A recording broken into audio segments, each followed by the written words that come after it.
সরকার যাই কিছুই করতে চাক না কেন, যে ভঙ্গিতেই করতে চাক না কেন, শেষ পর্যন্ত পুলিশের হাত দিয়ে করতে হয়। তারা করে দেবে না, তারা এনভায়রনমেন্টটা সৃষ্টি করে। ওই এনভায়রনমেন্ট না থাকলে তাহলে কোনো কাজ আর হয় না। কারণ পুলিশের কথা প্রসঙ্গে বারে বারে আমরা বলছি দুটো শব্দ, আইন ও শৃঙ্খলা। এটাই হলো পুলিশ। কাজে ওই পুলিশের হাতে এটাকে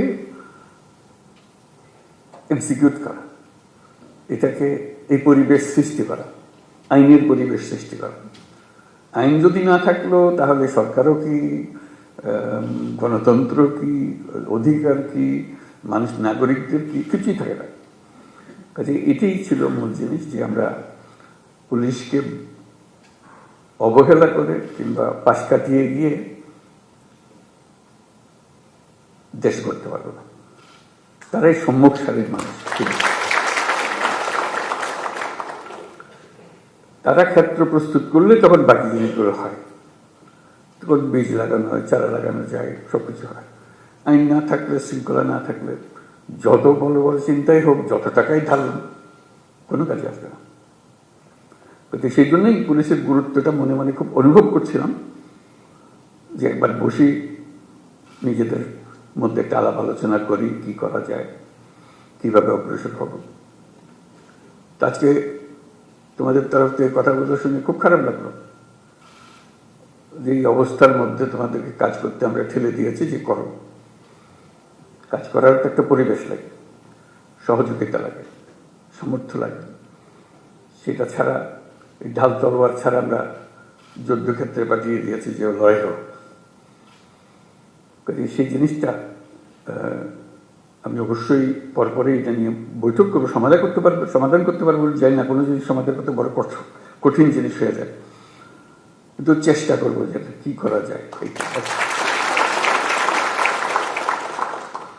যদি ব্যর্থ হই, মনে করি যে আমি চেষ্টা করেছিলাম কিন্তু ব্যর্থ হয়েছে, চেষ্টার অভাবে ব্যর্থ হয়নি। এটা প্রথম চোটে মনে পড়লো যে করা। এরকম আলাপ হলে অনেক কিছু মনে পড়বে, যেগুলো আমরা চেষ্টা করব। যদি আমরা বলি যে এটাই তোমাদের কাজ, দেশকে পরিবেশটা সৃষ্টি করা যেখানে দেশ এগিয়ে যেতে পারে, তাই যদি হয়, তাহলে যাদের হাতে পরিবেশ সৃষ্টি করার দায়িত্ব, যাদের কাছে দেশকে তৈরি করার দায়িত্ব এগিয়ে যাওয়ার জন্য, তাদের নিজেদেরকে তৈরি করতে না পারলে তাহলে তারা বাকি কাজ হলো না। তো সেই জন্য আমরা অগ্রাধিকার দিতে চাই, প্রায়োরিটি দিতে চাই যে যেটা আমরা পারি। আর কথা বলার আরেকটা কারণ ছিল, যে কারণে বসতে চেয়েছিলাম, সেটা হলো যে আমি সরকারে যোগ দেবার আগেও বলেছি, এখন সরকারে যোগদান পরেও বলছি, বাংলাদেশ একটা মস্ত বড় সম্ভাবনাময় দেশ। আমি বারে বারে এটা অনুভব করি।